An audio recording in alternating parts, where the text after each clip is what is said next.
ಆಗ್ತಿಲ್ಲ ರೀ. ರೀ, ತುಂಬಾ ನೋವಾಗ್ತಿದೆ.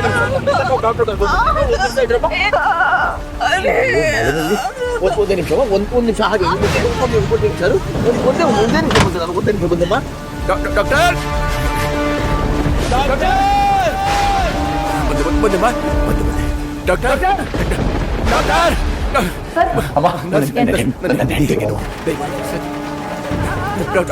ನರ್ಸ್ ಬಾಬಾ ಬೇಗ ಬಾಪ ಬಂದಮ್ಮ ಬಂದೆ. ಒಂದು ನಿಮಿಷ ಮಳೆ ಬೇಡ, ಒಂದು ನಿಮಿಷ ಕಷ್ಟ ಆಗ್ತಿದ್ಯಮ್ಮ. ಬಾ ಬಾ ಬಾ ಬಾ ಬಾ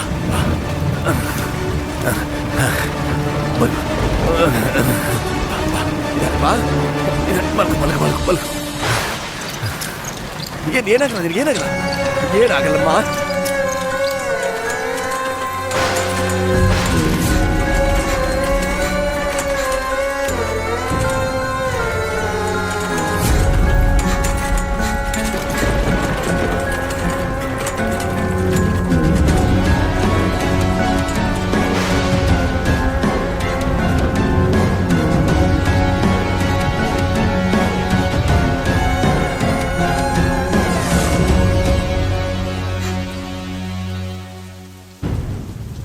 ನನ್ನಪ್ಪ ಇಷ್ಟು ಟೆನ್ಷನಲ್ಲಿ ಕಾಯ್ತಿರೋದು ಯಾರಿಗೋಸ್ಕರ ಗೊತ್ತಾ? ನನಗೋಸ್ಕರ. ಇನ್ನು ಸ್ವಲ್ಪ ಹೊತ್ತಿನಲ್ಲಿ ಭೂಮಿಗೆ ಬರ್ತಿರೋ ನನಗೋಸ್ಕರ. ಪ್ರೀತಿಗೋಸ್ಕರ ತಮ್ಮವ್ರನ್ನ ಬಿಟ್ಟು ಬಂದಮೇಲೆ ತಮ್ಮದು ಅಂತ ಒಂದು ಜೀವ ಭೂಮಿಗೆ ಬರ್ತಿರೋ ಸಡಗರ ನನ್ನ ಅಪ್ಪ ಅಮ್ಮಂಗೆ. ಮದುವೆ ಆಗಿ 6 ವರ್ಷ ಆದಮೇಲೆ ಹುಟ್ಟಿರೋ ಸ್ಪೆಷಲ್ ಮಗು ನಾನು. ಹಾಗಂದ್ಮೇಲೆ ನಿರೀಕ್ಷೆ ಏನು ಕಡಿಮೆ ಇರುತ್ತಾ? ಏಳುಗರೆ ಈಗ ಕ್ರೀಡಾ ಸುದ್ದಿ. ಚೀನಾದಲ್ಲಿ ನಡೆಯುತ್ತಿರುವ ಒಲಿಂಪಿಕ್ಸ್ನಲ್ಲಿ ಕರ್ನಾಟಕದ ಜನನಿ ಸುಬ್ರಹ್ಮಣ್ಯ 100 ಮೀಟರ್ ಓಟದಲ್ಲಿ ಕೂದಲೆಡೆ ಅಂತರದಲ್ಲಿ ಚಿನ್ನದ ಪದಕದಿಂದ ವಂಚಿತರಾಗಿದ್ದಾರೆ.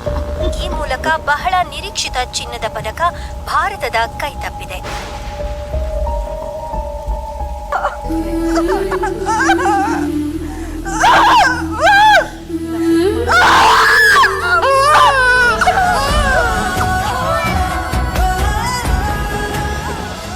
Sir, congratulation sir. ಸರ್, ಹೆಣ್ಮಗು ಆಗಿದೆ. ಒಳ್ಳೇದಾಗ್ಲಿ. ಹಾಂ ಸರ್, ನೋಡ್ಬೋದು.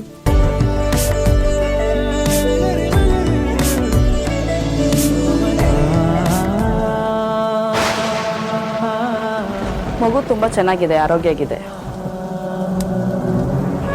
ಹೆಣ್ಮಗು ಹುಟ್ಟಬೇಕು ಅನ್ನೋದು ಎಷ್ಟೋ ಜನ ಅಪ್ಪಂದ್ರ ಆಸೆ. ಆದರೆ ನನ್ನ ಅಪ್ಪನ ಆಸೆ ನೆಕ್ಸ್ಟ್ ಲೆವೆಲ್. ಹೆಣ್ಮಗು ಹುಟ್ಟಬೇಕು ಮತ್ತೆ ಅವಳು ಇಡೀ ಪ್ರಪಂಚನೇ ಗೆಲ್ಲಬೇಕು. ಫಸ್ಟ್ ಟೈಮ್ ಮುದ್ದಿನ ಮಗಳನ್ನ ಕೈಯಲ್ಲೆತ್ಕೊಂಡು ಕಂಡ ಕನಸು. ಮಗು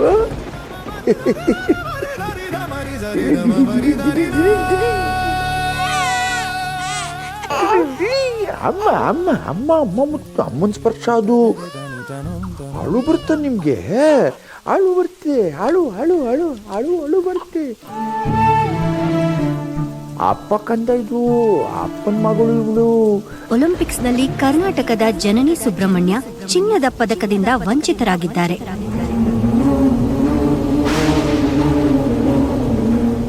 ಜನನಿ ಜನನಿ ಜನನಿ ಜನನಿ ರೀ, ಈಗಷ್ಟೇ ಸುದ್ದಿ ಕೇಳ್ತಾ ಇದ್ದೆ. ಒಲಿಂಪಿಕ್ಸ್ನಲ್ಲಿ ಒಬ್ಬ ಹೆಣ್ಮಗಳು ಜನನಿ ಅಂತ ಸೋತ್ಬಿಟ್ಲಂತೆ. ವ್ಯಕ್ತಿ ಸೋಲ್ಬೋದು, ಆದರೆ ಹೆಸರು ಸೋಲಲ್ಲ, ಸೋಲ್ಬಾರ್ದು. ಅದಕ್ಕೆ ನಮ್ಮ ಮಗಳಿಗೆ ನಾನು ಜನನಿ ಅಂತ ಹೆಸರಿಟ್ಟಿದ್ದೀನಿ. ಜನನಿಪ್ಪ. ಜೀವನದಲ್ಲಿ ಗೆಲುವೆಲ್ಲ ಇವಳದಾಗಬೇಕು. ಇವಳು ಮುಟ್ಟಿದ್ದೆಲ್ಲ ಚಿನ್ನ ಆಗಬೇಕು. ಕಂದ, ಅರ್ಥ ಆಯ್ತಾ? ಚೆನ್ನಾಗಿದ್ಯಾ ಹೆಸರು? ಜನನಿ ಜನನಿ.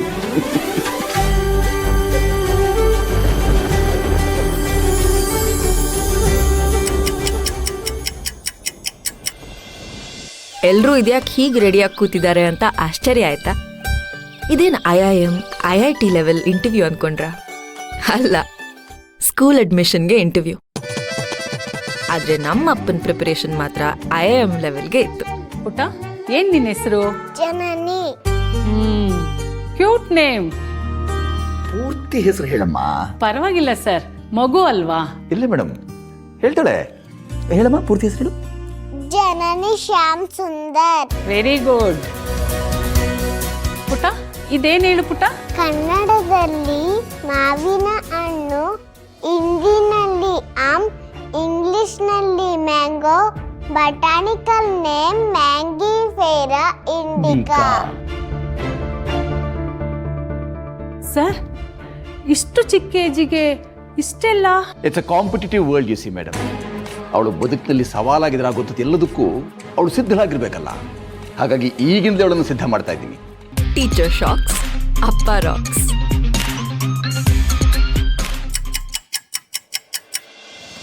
ನನ್ನಪ್ಪ ಒಂದು ಹೊತ್ತಿನ ಊಟ ಬೇಕಿದ್ರು ಬಿಡ್ತಿದ್ರು, ಆದರೆ ನನ್ನನ್ನು ಸ್ಕೂಲ್ನಿಂದ ಪಿಕ್ ಡ್ರಾಪ್ ಮಾಡೋ ರೂಟೀನ್ ಮಾತ್ರ ಬಿಡ್ತಿರ್ಲಿಲ್ಲ. ಅವ್ರ ಗಮನ, ಯೋಚನೆ ಎಲ್ಲ ನನ್ನ ಮೇಲೆ. ಎಷ್ಟು ಮಟ್ಟಿಗೆ ಅಂದರೆ ಆಗಾಗ ಸ್ಕೂಲ್ಗೆ ಸುಮ್ಮನೆ ಬಂದು ಸರ್ಪ್ರೈಸ್ ಕೊಡ್ತಿದ್ರು. ನನಗಲ್ಲ, ಟೀಚರ್ಸ್ಗೆ. ಇವತ್ತಿನ ಟಾಪಿಕ್ ಬಂದು ವಾಟರ್. ಏನು? ವಾಟರ್ ಅಂದ್ರೆ ನೀರು. ನೀರು ಎಷ್ಟು ಇಂಪಾರ್ಟೆಂಟ್ ಅಂತ ಎಲ್ರಿಗೂ ಗೊತ್ತು ತಾನೆ? Very good. ಹಾಗೇನೆ ನಾವು ಕುಡಿಯೋ ನೀರು ಕೂಡ ಶುದ್ಧವಾಗಿರ್ಬೇಕು ಅಲ್ವಾ? ಹಾಗಾದ್ರೆ ವಾಟರ್ ಅಲ್ಲಿರೋ ಜೆಮ್ಸ್ ನ ಹೇಗ್ ಕಿಲ್ ಮಾಡ್ತೀರಾ? ಯಾರು ಹೇಳ್ತೀರಾ? ಹೇಳಮ್ಮ. ನೀನ್ ಹೇಳು ಜನನಿ. ನೀರ್ನ ಕುದಿಸೋದ್ರಿಂದ ಟೀಚರ್. Very good. ಕೂತ್ಕೊಮ್ಮ. ಸೊ ನೀರ್ನ ಕುದಿಸಿ ಆರಿಸಿ ಕುಡಿಬೇಕು. ಕುದ್ದೆ ಹಂಗೆ ಕುಡ್ಬಿಟ್ರೆ ಏನಾಗುತ್ತೆ ನಮ್ಮ ಆರೋಗ್ಯ? ಪೂರ್ತಿ ಹೇಳಮ್ಮ. ಅಪ್ಪ, ಯಾಕೆ ನೀನ್ ಬಂದೆ? ಹೋಗು ಅಪ್ಪ. ಟೀಚರ್ ನೋಡಿದ್ರೆ ಪ್ರಾಬ್ಲಮ್ ಆಗುತ್ತಪ್ಪ. ಹೋಗು. ಗೊತ್ತಲ್ಲ, ಓದಿದ್ಯಲ್ಲ, ಹೇಳು. ಸೊ ಯಾಕೆ ನೀರನ್ನ ಕುದಿಸಿ ಕುಡಿತೀವಿ? ಯಾಕಂತಂದ್ರೆ ನೀರಲ್ಲಿ ನಮ್ ಕಣ್ಣು ಕಾಣಿಸ್ದೇ ಇರೋ ಏನಿರುತ್ತೆ, ಸೂಕ್ಷ್ಮ ಜೀವಿಗಳು ಇರ್ತವೆ. ಹೆಲೋ ಸರ್, ಏನ್ ಮಾಡ್ತಾ ಇದೀರಾ ಇಲ್ಲಿ? ನನ್ನ ಮಗಳು ಜನನಿ ಅದು ಟೀಚರ್ ಪಾಠ ಇಲ್ಲೆಲ್ಲ ಬರ್ಬಾರ್ದಂತ ಗೊತ್ತಿಲ್ವಾ ಸರ್ ನಿಮ್ಗೆ? ಕ್ಷಮಿಸಿ ಮೇಡಮ್, ಅದು ನನ್ನ ಮಗಳು ಹೇಗ್ ಕಲಿತಿದ್ದಾಳೆ ಅಂತ ನೋಡೋಣ ಅಂತ ಬಂದೆ. ಸರ್, ಸಿಟಿಯಲ್ಲೇ ದಿ ಬೆಸ್ಟ್ ಸ್ಕೂಲ್ ನಮ್ದು. ಪ್ರತಿ ವರ್ಷ 100% ಪಾಸ್ ಔಟ್. ಟೀಚಿಂಗ್ ಕ್ವಾಲಿಟಿ ಬಗ್ಗೆ ಡೌಟೇ ಬೇಡ ಸರ್. ಛೆ ಹಾಗಲ್ಲ ಮೇಡಮ್, ಅದು ಇವತ್ತು ಸೈನ್ಸ್ನ ಹೊಸ ಚಾಪ್ಟರ್ನ ಪಾಠ ಮಾಡ್ತಾರೆ ಅಂತ ನನ್ನ ಮಗಳು ಹೇಳಿದ್ಲು. ಅದಕ್ಕೋಸ್ಕರ ನೋಡ್ಕೊಂಡು ಹೋಗೋಣ ಅಂತ ಬಂದೆ.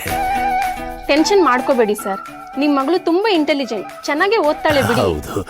ಈಗ ನೀವು ಹೊರಡಿ. ಹಾ ಮ್ಯಾಮ್, ಬರ್ತೀನಮ್ಮ ಜನನಿ. ಹೊರಟೆ.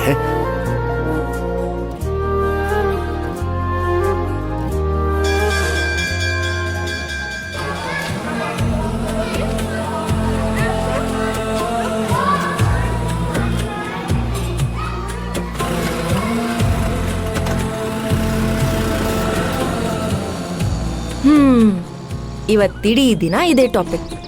ಯಾಕೆ ಉತ್ತರ ಕೊಟ್ಟಿಲ್ಲ, ಹೇಗ್ ಕೊಡ್ಬೇಕಿತ್ತು, ಏನ್ ಮಾಡ್ಬೇಕಿತ್ತು ಅಂತ ಫುಲ್ ಕ್ಲಾಸ್.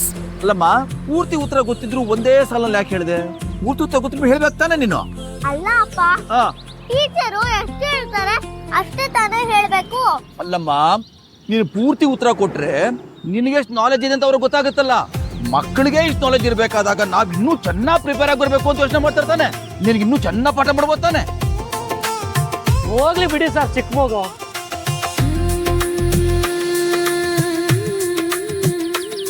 ನಿಮ್ಮಗುನಾ? ಹ್ಞೂ ಸರ್.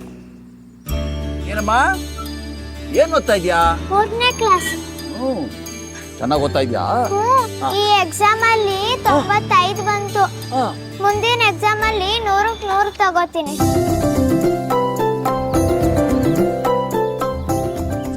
ಚೆನ್ನಾಗಿ ಓದು. ನೋಡಿದ್ಯಾ, ಆ ಹುಡುಗಿ 3ನೇ ಕ್ಲಾಸು 100ಕ್ಕೆ 100 ತೆಗಿತಾಳಂತೆ. ಏನು ಸೌಕರ್ಯ ಸವಲತ್ತು ಇಲ್ಲ, ಅಷ್ಟು ಚೆನ್ನಾಗಿ ಓದ್ತಾ ಇದ್ದಾಳೆ. ನಿನ್ನ ನಾನು ಫಸ್ಟ್ ಕ್ಲಾಸ್ ಸ್ಕೂಲ್ ಸೇರಿಸಿದ್ದೀನಿ. ನೀನ್ ಹೆಂಗ್ ಓದ್ಬೇಕಿನ್ನು? ಫಸ್ಟ್ ಬರಬೇಕು, ಮುಂಚೂಣಿ ಇರ್ಬೇಕು, ಅಗ್ರೇಸರಳಾಗಿರ್ಬೇಕು. ಯಾವಾಗ ಒಳ್ಳೆ ಹೆಸರು ಮಾಡ್ಬೇಕು, ಗೊತ್ತಾಯ್ತಾ? ನಮ್ಮಪ್ಪ ಹೀಗೇನೆ, ಜೊತೆಲೋದು ಮಕ್ಕಳಿಂದ ಹಿಡಿದು ರೋಡಲ್ಲಿ ಓಡಾಡೋ ಮಕ್ಕಳ ಜೊತೆ ಕಂಪೇರ್ ಮಾಡ್ತಾನೆ ಇರ್ತಾರೆ. ಒಟ್ಟಿನಲ್ಲಿ ಅವ್ರಿಗೆ ನಾನು ಬೆಸ್ಟ್ ಆಗಿರ್ಬೇಕು. ನಾವೆಲ್ಲ ಮಾವನ ಮನೆಯಲ್ಲಿದ್ವಿ. ಮಾವನ ಮಕ್ಕಳು ಯಶ, ಶ್ರೀರಾಮ, ನಾನು, ನನ್ನ ತಂಗಿ ಎಲ್ಲರೂ ಒಟ್ಟಿಗೆ ಬೆಳೀತಾ ಇದ್ವಿ. ಬೇರೆ ಮಕ್ಕಳು ಆಟ ಆಡ್ಕೊಂಡಿದ್ರೆ ನಾನು ಮಾತ್ರ ಸ್ಟಡೀಸ್, ಓದು ಅಂತ ಅದರಲ್ಲೇ ಮುಳುಗಿರ್ತಿದ್ದೆ. ನನಗೂ ಅವ್ರ ಜೊತೆ ಆಡಬೇಕು ಅಂತ ಆಸೆ. ಆದರೆ ನಮ್ಮ ಅಪ್ಪಂಗೆ ನಾನು ದೊಡ್ಡದಾಗಿ ಬೆಳಿಬೇಕು, ಏನೋ ಸಾಧನೆ ಮಾಡಬೇಕು ಅನ್ನೋ ಆಸೆ. ಜನನಿ ಆಡೋಕ್ ಹೋಗೋಣ ಬಾ. ನೀನಿನ್ನೂ ಮಗ್ಗಿ ಬರ್ದಿಲ್ವಲ್ಲಮ್ಮ. ಬಂದ್ಬಿಡಮ್ಮ, ಆಗೋದು ಬಂದ್ಬಿಡಮ್ಮ, ಆಗೋದು ಮುಗಿಯು. ಭಾವ, ಇವತ್ತೊಂದಿನ ಕಳಿಸ್ಕೊಡಿ, ಆಟ ಆಡ್ಕೊಂಡ್ ಬರ್ಲಿ. ಬಂದ್ಮೇಲೆ ಎಲ್ಲರೂ ಒಟ್ಟಿಗೆ ಕೂತು ಓದ್ತಾರೆ. ಬಾಬಾ ಒಂದಿನ ಬಿಟ್ಬಿಟ್ರೆ ಅದೇ ಅಭ್ಯಾಸ ಆಗೋಗ್ಬಿಡುತ್ತೆ ಬಾಬಾ. ಓದೋ ಸಮಯದಲ್ಲಿ ಓದು, ಈಗ ಶಿಸ್ತು ರೂಢಿಸ್ಕೊಂಡ್ಬಿಟ್ರೆ ಮುಂದೆ ಅದನ್ನೇ ಪಾಲಿಸೋಕೆ ಮಾಡುತ್ತೆ ಅಲ್ವಾ? ಬರೀ ಮೊದಲು ಉಕ್ತ ಲೇಖನ ಬರ್ದ್ಬಿಡು. ಮಾಮ ಪ್ಲೀಸ್ ಮಾಮ, ಸ್ವಲ್ಪ ತಟ್ಟಾಡ್ಕೋತೀವಿ, ಕಲ್ಸು. ಅಮ್ಮ ಜನನಿ ತುಂಬಾ ಇಂಟೆಲಿಜೆಂಟು. ಅರ್ಧ ಗಂಟೆಯಲ್ಲಿ ಹೋಮ್ ವರ್ಕ್ ಎಲ್ಲ ಮುಗಿಸಿ ಬಂದ್ಬಿಡ್ತಾಳೆ. ನೀವು ಆಡ್ಕೋಗಿ ಬರೀಮ್ಮ. ಕಾರ್ಯ ಸೂಚಿ, ನಡವಳಿ.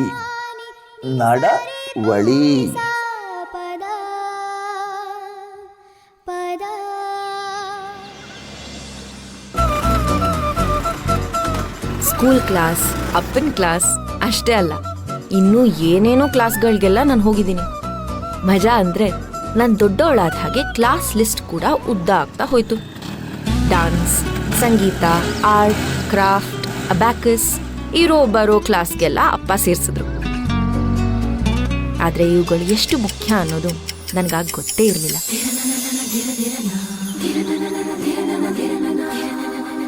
ಯಾಕಾದರೂ ಅಪ್ಪ ಇಷ್ಟೆಲ್ಲ ತೊಂದರೆ ತಗೋತಾರೆ, ಜೊತೆಗೆ ನನಗೂ ಕಷ್ಟ ಕೊಡ್ತಾರೆ ಅನ್ನಿಸ್ತಿತ್ತು. ಅಪ್ಪನ ಒತ್ತಾಯಕ್ಕೆ ಎಲ್ಲ ಮಾಡಿದೆ. ಈ ಕ್ಲಾಸ್ಗಳನ್ನ ನಾನು ಸೀರಿಯಸ್ ಆಗಿ ಕೂಡ ತಗೊಂಡಿರಲಿಲ್ಲ. ಆದರೆ ಒಂದಿನ 8ನೇ ಕ್ಲಾಸಲ್ಲಿ ಸ್ವಲ್ಪ ಕಡಿಮೆ ಮಾರ್ಕ್ಸ್ ಬಂದಿತ್ತು ಅಷ್ಟೆ. ಅಪ್ಪಂಗೆ ಅದೊಂದು ದೊಡ್ಡ ವಿಷಯ. ಸಿಕ್ಕಾಪಟ್ಟೆ ಬೇಜಾರು ಮಾಡ್ಕೊಂಡ್ಬಿಟ್ರು. ಎಷ್ಟು ಅಂದರೆ ಅವ್ರನ್ನ ಹಾಸ್ಪಿಟ್ಲಿಗೆ ಸೇರಿಸ್ಬೇಕಾಗಿ ಬಂತು.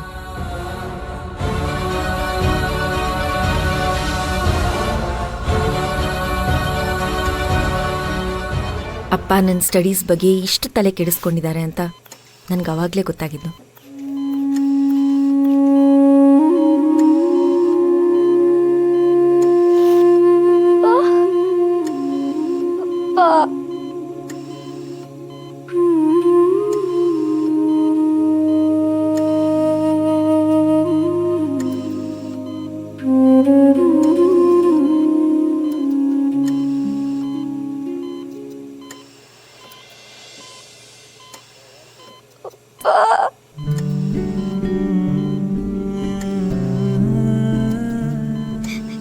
ಏನಾಗಿದ್ಯಪ್ಪ ನಿಂಗೆ?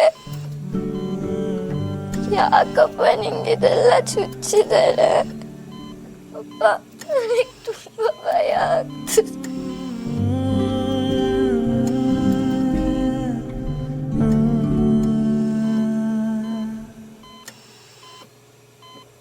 ಏನಿಲ್ಲಮ್ಮ, ಸ್ವಲ್ಪ ಸುಸ್ತಾಗಿದೆ ಅಷ್ಟೇ. ನಾನು ಕಡಿಮೆ ಮಾರ್ಕ್ಸ್ ತಗೊಂಡಿದ್ದಕ್ಕೆ ಹಿಂಗಾಯ್ತು ಅಂತ ಎಲ್ಲರೂ ಹೇಳ್ತಿದಾರಪ್ಪ. ಹಾಗೇನಿಲ್ಲ. ನಿಜಾನಪ್ಪ? ಹ್ಞೂ ಮಗಳೇ, ನೀ ಚೆನ್ನಾಗಿ ಓದಿದೆಯಲ್ಲ. ಏನೋ ಸ್ವಲ್ಪ ಮಾರ್ಕ್ಸು ಕಡಿಮೆ ಬಂದಿದೆ ಅಷ್ಟೇ. ನನಗೆ ಗೊತ್ತಪ್ಪ, ನನ್ನ ಕಾರ್ಡ್ ನೋಡಿನ ತಾನೇ ನೀವು ಕೆಳಗಡೆ ಬಿದ್ದಿದ್ದು. ಅದಕ್ಕಲ್ಲಮ್ಮ. ನೋಡು ಮಗಳೇ, ಅಪ್ಪಂಗೆ ಏನಾದರೂ ಪರವಾಗಿಲ್ಲ, ನೀನು ಮಾತ್ರ ಓದೋದನ್ನು ಬಿಡಬಾರದು. ಓದು ಅಂತಿದ್ರೆ ಸಾಕು ಮಗಳೇ, ಏನು ಬೇಕಾದ್ರೂ ಸಾಧಿಸ್ಬೋದಮ್ಮ.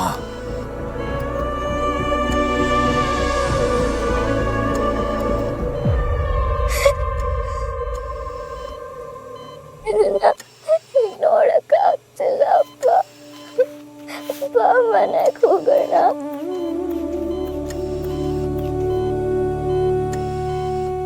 ಮತ್ತೆ ಮೊದಲಿನ ಥರ ಆದರೆ ಸಾಕು. ನಾನು ಚೆನ್ನಾಗಿ ಓದಿಲ್ಲ ಅಂತಾನೆ ಅಲ್ವಪ್ಪ ನೀವು ಬೇಜಾರು ಮಾಡ್ಕೊಂಡಿರೋದು. ಇನ್ಮೇಲೆ ನಾನು ಚೆನ್ನಾಗಿ ಓದ್ತೀನಿ ಅಪ್ಪ. ನಾನು ಚೆನ್ನಾಗಿ ನೋಡ್ಕೊತೀನಿ. ಯಾವತ್ತು ನೀನು ಮತ್ತೆ ಕೆಳಗಡೆ ಬೀಳ್ಬಾರ್ದು, ಹಾಗೆ ಓದ್ಕೊಂತೀನಿ.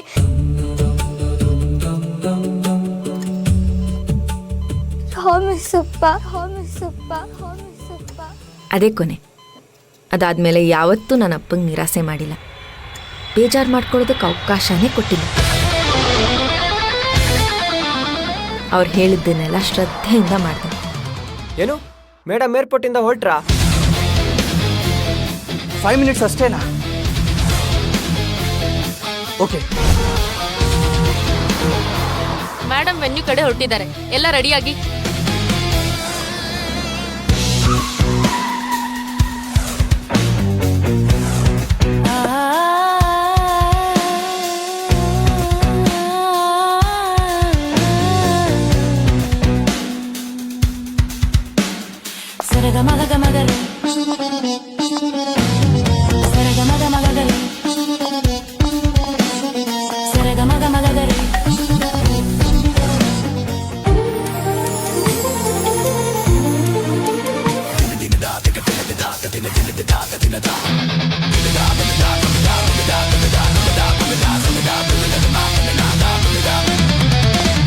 ಅಪ್ಪನ ಹತ್ರ ವೆರಿ ಗುಡ್ ಮಗಳೇ ಹೇಳಿಸ್ಕೋಬೇಕು ಅಂತ ಹಗ್ಲು ರಾತ್ರಿ ಕಷ್ಟಪಟ್ಟೆ.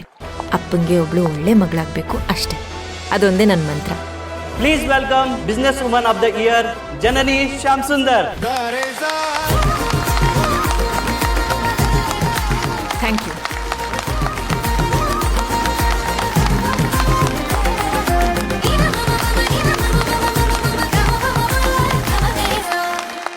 ವ್ಯಾಪಾರ ಕ್ಷೇತ್ರದಲ್ಲಿ ಅಂತಾರಾಷ್ಟ್ರೀಯ ಮಟ್ಟದಲ್ಲಿ ಹೆಸರು ಮಾಡಿರುವ ಜನನಿ ಶ್ಯಾಮ್ ಸುಂದರ್ ಅವರು ಇವತ್ತು ನಮ್ಮೊಂದಿಗಿದ್ದಾರೆ. ಇವರು ಕನ್ನಡಿಗರು ಎಂಬುದೇ ನಮ್ಮೆಲ್ಲರ ಹೆಮ್ಮೆ. ಒಂದು ಮಧ್ಯಮ ವರ್ಗದ ಕುಟುಂಬದಿಂದ ಬಂದಿದ್ದರೂ ನೂರಾರು ಬಿಸ್ನೆಸ್ ಟೈಕೂನ್ಗಳ ನಡುವೆ ಅವರನ್ನು ಅವರು ಗುರುತಿಸಿಕೊಂಡಿದ್ದಾರೆ. ಅಂತಾರಾಷ್ಟ್ರೀಯ ಮಟ್ಟದಲ್ಲಿ ಯುವ ಆಂಟ್ರಪ್ರನರ್ಸ್ ನಡುವೆ ತಮ್ಮದೇ ಆದಂತಹ ಛಾಪನ್ನು ಮೂಡಿಸಿದ್ದಾರೆ. ಅವರ ಸಾಧನೆಯ ಬಗ್ಗೆ ಇವತ್ತು ಎಲ್ಲವನ್ನು ಅವರಿಂದನೇ ತಿಳ್ಕೊಳ್ಳೋಣ. ಮೇಡಮ್.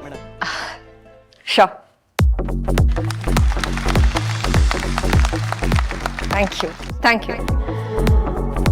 ಬೆಳವಣಿಗೆ ಯಾರ ಅಪ್ಪನ ಆಸ್ತಿನೂ ಅಲ್ಲ, ಆದ್ರೆ ನನ್ನ ಪಾಲಿಗೆ ನನ್ನ ಅಪ್ಪನೇ ಆಸ್ತಿ. ಮೇಡಮ್, ಬಿಸ್ನೆಸ್ ಅಲ್ಲೇ ಹೆಸರು ಮಾಡ್ಬೇಕನ್ನೋ ಐಡಿಯಾ ನಿಮಗೆ ಯಾಕೆ ಬಂತು? ನಾನು 8th ಸ್ಟ್ಯಾಂಡರ್ಡ್ ಇರ್ಬೇಕಾದ್ರೆ. 8ನೇ ಕ್ಲಾಸ್ ಅಲ್ಲೇನಾ? ಇಂಥ ಸೊಸೈಟಿನಲ್ಲಿ ಹೇಗೆ ನಿಮ್ಗೆ ಆಂಟ್ರಪ್ರಿನರ್ ಆಗ್ಬೇಕು ಅನ್ನೋ ಆಸೆ ಬಂತು, ಅದು ಹೆಣ್ಣಾಗಿ? ಸಾಧನೆಗೆ ಹೆಣ್ಣು ಗಂಡು ಅನ್ನೋ ವ್ಯತ್ಯಾಸ ಇರಲ್ಲ, ಅದೆಲ್ಲ ನಮ್ಮ ಮೈಂಡ್ಸಲ್ಲಿ ಅಷ್ಟೇ. ನಾನು ಇಂಟರ್ನ್ಯಾಷನಲ್ ಬಿಸ್ನೆಸ್ ಕಾಲೇಜಲ್ಲಿ ಓದಿರೋದು, ಅಲ್ಲಿ ಮಾಡಿರೋ ರಿಸರ್ಚ್ ಇಂಟರಾಕ್ಷನ್ಸ್ ಎಲ್ಲ ನನ್ನಲ್ಲಿ ಆ ಕಾನ್ಫಿಡೆನ್ಸ್ ತುಂಬಿತು. ಮಿಸ್ ಜನನಿ ಅವರೇ, ನೀವು ಇಷ್ಟು ಚಿಕ್ಕ ವಯಸ್ಸಿಗೆ ಇಷ್ಟು ದೊಡ್ಡ ಸಾಧನೆ ಮಾಡಿದ್ದೀರಾ, ಇದು ಹೇಗೆ ಸಾಧ್ಯ ಆಯಿತು? ಮಿಡಲ್ ಕ್ಲಾಸ್ ಅಪ್ಪ ಅಮ್ಮ ಅವ್ರ ಮಕ್ಕಳಲ್ಲೇ ಅವ್ರ ಕನಸುಗಳನ್ನ ಕಾಣ್ತಾರೆ, ಆದರೆ ನನ್ನಪ್ಪ ಕನಸು ಮಾತ್ರ ಕಾಣಲಿಲ್ಲ, ನನ್ನ ಭವಿಷ್ಯ ಕಟ್ಟಿದ್ರು. ಅವ್ರ ಪ್ರೋತ್ಸಾಹ, ಅವ್ರ ಒತ್ತಾಸೆ ಮತ್ತು ಅವ್ರ ಕನಸು ನನ್ನನ್ನು ಇಲ್ಲಿವರೆಗೂ ಕರ್ಕೊಂಡು ಬಂದಿದೆ. ನಿಮ್ಮ ತಂದೆಯವರ ಆಸೆ ನಿಮ್ಮನ್ನು ಇಲ್ಲಿವರೆಗೆ ಕರ್ಕೊಂಬಂತು ಓಕೆ, ಆದರೆ ಕೈಲಿ ಒಳ್ಳೆ ಡಿಗ್ರಿ, ಅವಕಾಶ, ಟ್ಯಾಲೆಂಟ್ ಇರುವಾಗ ನೀವು ಹೊರದೇಶದಲ್ಲಿ ಸೆಟ್ಲ್ ಆಗೋಯ್ತಲ್ಲ ಮೇಡಮ್? ನಿಮ್ಮ ಪ್ರಶ್ನೆಯಲ್ಲೇ ಉತ್ತರ ಇದೆಯಲ್ಲ ಸರ್. ಹೊರ ದೇಶ ಅದು ಯಾವತ್ತಿದ್ರೂ ಹೊರಗಿದ್ದೆ, ನಮ್ದಾಗಲ್ಲ. ನಮ್ಮ ಫ್ಯಾಮಿಲಿ ನಮ್ಮವ್ರನ್ನೆಲ್ಲ ಬಿಟ್ಟು ಇನ್ಯಾವುದೋ ದೇಶಕ್ಕೆ ಹೋಗಿ ದುಡಿದ್ರೆ ಏನು ಪ್ರಯೋಜನ? What is your key secret to success madam? I believe that success is not the key to happiness. Rather, happiness is the key to success. If you love what you do, you'll be good at it. So, ನಿಮ್ಗೆ ಏನು ಇಷ್ಟನೋ, ಏನು ಖುಷಿ ಕೊಡುತ್ತೋ ಅದನ್ನ ಮಾಡಿದ್ರೆ ಮಾತ್ರ ನೀವು successful ಆಗೋದಕ್ಕೆ ಸಾಧ್ಯ. ನಾನು ಇದನ್ನ ದೃಢವಾಗಿ ನಂಬ್ತೀನಿ.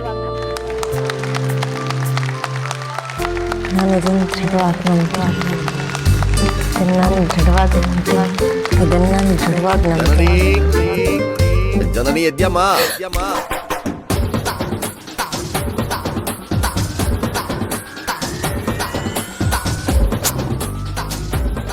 ಕನ್ಸ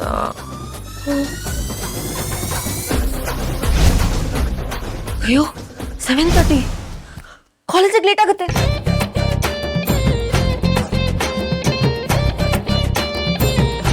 ಅಮ್ಮ,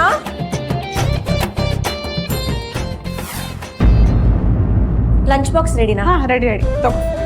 ಲೇಟ್ ಆಗೋಯ್ತೇನೆ. ಇಲ್ಲಮ್ಮ ಟೈಮ್ ಇದೆ. ಹಾ. ನೀರು ಮರ್ತೋದೆ, ನೀನು ಹೋಗಿರು ತರ್ತೀನಿ.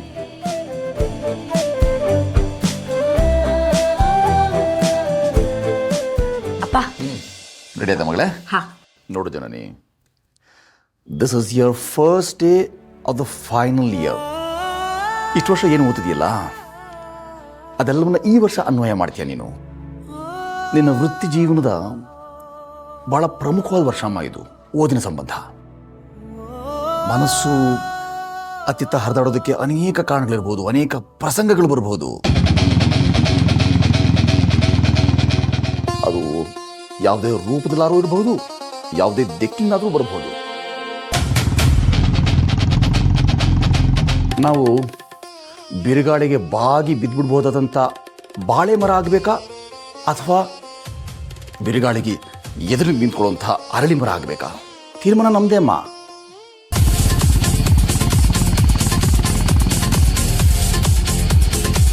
ಚಿತ್ತ ಎಷ್ಟು ದೃಢವಾಗಿರುತ್ತೆ ಅಷ್ಟು ಅನುಕೂಲಮ್ಮ, ಅಷ್ಟು ಪ್ರಯೋಜನಕಾರಿ. ಓದು ಅನ್ನೋದು ಒಂದು ತಪಸ್ಸು ಮಾಡ್ದಾಗಿರ್ಬೇಕಮ್ಮ. ಶೋರಪ್ಪ.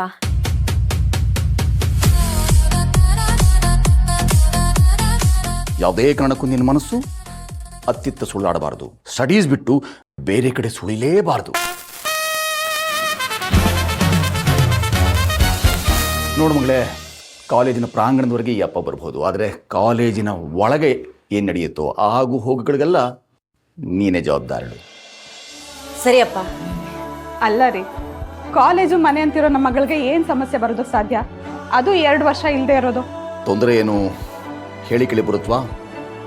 ಯಾವಾಗ ಬೇಕಾದ್ರೂ ಬರ್ಬೋದು, ಹೇಗೆ ಬೇಕಾದ್ರೂ ಬರ್ಬೋದು.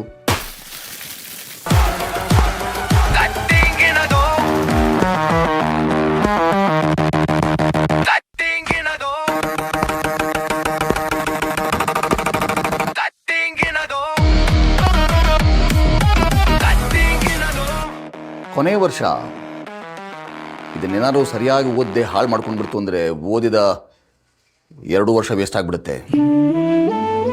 ರೀ, ನೀವು ಇಲ್ಲದೆ ಇರೋದೆಲ್ಲ ಯೋಚನೆ ಮಾಡಬೇಡಿ. ಜನನಿ ನಮ್ಮ ಮಗಳು, ಅದರಲ್ಲೂ ನಿಮ್ಮ ಮಗಳು. ಅವಳಿಗೆ ತಪ್ಪು ಸರಿ ಎಲ್ಲ ಚೆನ್ನಾಗೇ ಗೊತ್ತಿದೆ. ಯಾರನ್ನ ಹತ್ರ ಸೇರಿಸ್ಬೇಕು, ಯಾರನ್ನ ದೂರ ಇಡಬೇಕು ಅಂತನೂ ಅವಳಿಗೆ ಗೊತ್ತು. ಇವಾಗ ಕಾಲೇಜಿಗೆ ಲೇಟ್ ಆಗ್ತಿದೆ, ಹೋಗ್ಬಿಟ್ಟು ಬನ್ನಿ. ಹಾ ಅಪ್ಪ. ಬಾಯ್ ಅಮ್ಮ. ಹಾ.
ಏನು ಲೆಕ್ಚರರ್ ಅಂದ್ರೆ ಸ್ವಲ್ಪ ರೆಸ್ಪೆಕ್ಟ್ ಇಲ್ವಾ? What the heck? ಒಂದ್ಸಲ ಹೇಳಿದ್ರೆ ಅರ್ಥ ಆಗಲ್ಲ. ನಿಂತ್ಕೊಳ್ಳಿ.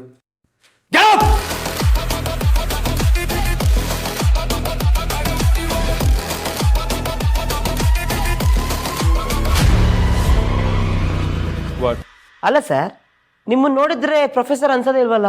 ನೀನು ಸ್ಟೂಡೆಂಟ್ ಅನ್ನಿಸ್ತಾ ಇಲ್ಲ. ಏನ್ ಮಾಡ್ಲಿ ಈಗ? ಸರ್ ಕೂತ್ಕೊಳ್ಳೋ. ಸರ್ ಕೂತ್ಕೊಳ್ಳೋ. ಅಲ್ಲ ಸರ್, ಕೂತ್ಕೊಳ್ಳೋ. ನಿಮ್ ಕ್ಲಾಸ್ ರೂಮ್ ಸ್ಟ್ರೆಂತ್ ಎಷ್ಟು? 26 ಸರ್. 26 ಸರ್. 26. ಎಷ್ಟು ಜನ ಪ್ರೆಸೆಂಟ್ ಇದ್ದೀರಾ? ಈಗ 21 ಸೆಕೆಂಡ್ಸ್ ಕೊಡ್ತೀನಿ. ಅಷ್ಟ್ರಲ್ಲಿ ಎಲ್ಲರೂ ಪಟ ಪಟ ಅಂತ ಹೆಸರು ಹೇಳ್ಬೇಕು. ಸ್ಟಾರ್ಟ್. ಯೋಗಿ ಸರ್.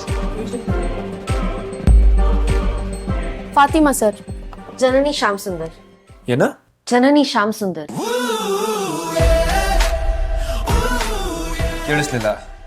ಕಮ್ಮಗೇನ್? ಜನನಿ ಶ್ಯಾಮ್ ಸುಂದರ್. ಕೇಳಿಸ್ತಾ ಇಲ್ಲ. ಜನನಿ ಶ್ಯಾಮ್ ಸುಂದರ್. ಜೋರಾಗಿ ಹೇಳು. ಜನನಿ ಶ್ಯಾಮ್ ಸುಂದರ್. ನನಗೆ ನಿನ್ನ ಹೆಸರು ಅಷ್ಟೇ ಸಾಕು, ನಿಮ್ ತಾತ ಮುತ್ತಾತಂದೆಲ್ಲ ಬೇಡ. ಇನ್ನೊಂದ್ಸಲ ಹೇಳು. ಜನನಿ. ಮುಖ ಯಾಕೆ ಬಲೂನ್ ತರ ಇಟ್ಕೊಂಡಿದ್ಯಾ? ಕಾಲೇಜಿಗೆ ಬರಕ್ಕೆ ಇಷ್ಟ ಇಲ್ವಾ? ಯಾಕೆ ಕನ್ನಡ ಕೂಡ ಬರಲ್ವಾ? ನಗು. ಸರ್, ಸಬ್ಜೆಕ್ಟ್ಗೂ ನಗೋದಕ್ಕೂ ಏನ್ ಸರ್ ಸಂಬಂಧ? ನಿಂತ್ಕೊಳ್ಳೋ ಬೆಂಚ್ ಮೇಲೆ.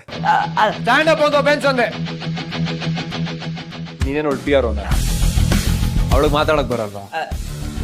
ಜಾಸ್ತಿ ಮಾತಾಡಿದ್ರೆ ಹಲ್ ಮುರ್ದು ಹಾಕ್ಬಿಡ್ತೀನಿ.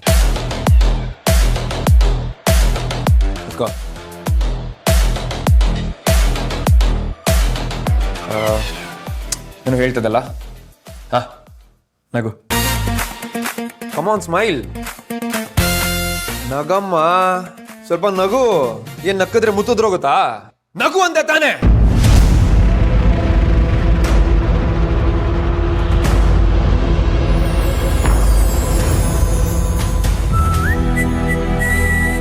ನೋಡಿ ಎಷ್ಟು ಚೆನ್ನಾಗಿ ಕಾಣಿಸ್ತಾ ಇದೆಯಾ.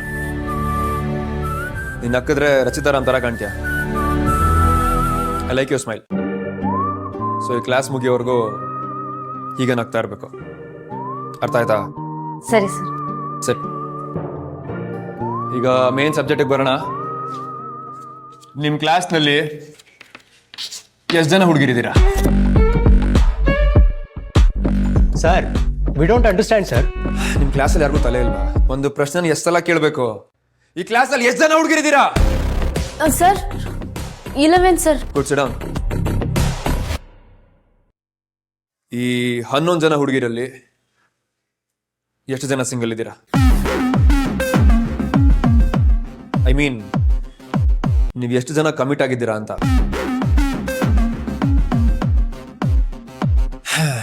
ಓಕೆ, ನೀವು ಸಿಂಗಲ್ ಆಗಿರಿ, ಕಮಿಟ್ ಆಗಿರಿ.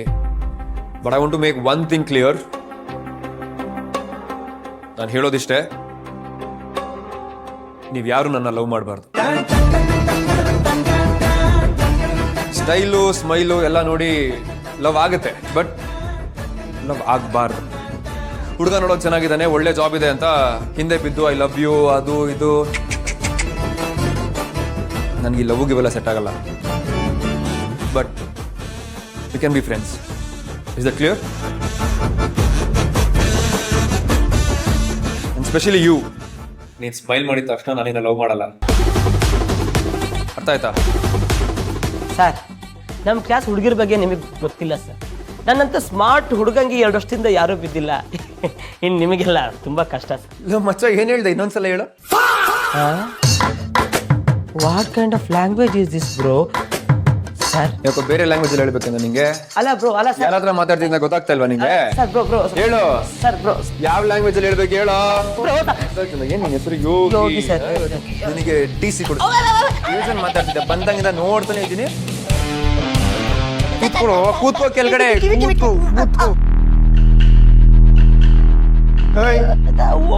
ಏನ್ ನಡೀತಾ ಇದೆ ಅಲ್ಲಿ? ಯಾರು ನೀನು?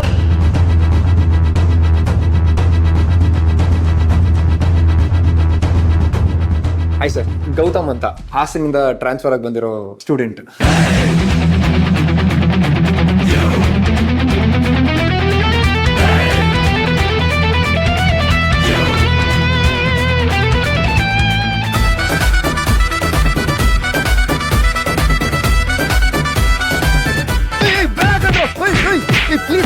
ಫಸ್ಟ್ ಅಂತ ಸ್ವಲ್ಪ ಡಿಫ್ರೆಂಟ್ ಆಗಿ ಇಂಟ್ರೊಡ್ಯೂಸ್ ಮಾಡ್ಕೊಳ್ಳೋಕೆ ಬಂದು ನಿಮ್ಗೆಲ್ಲ ಟ್ರೀಟ್ ಕೊಡಿಸ್ತೀನಿ. ಓಕೆ.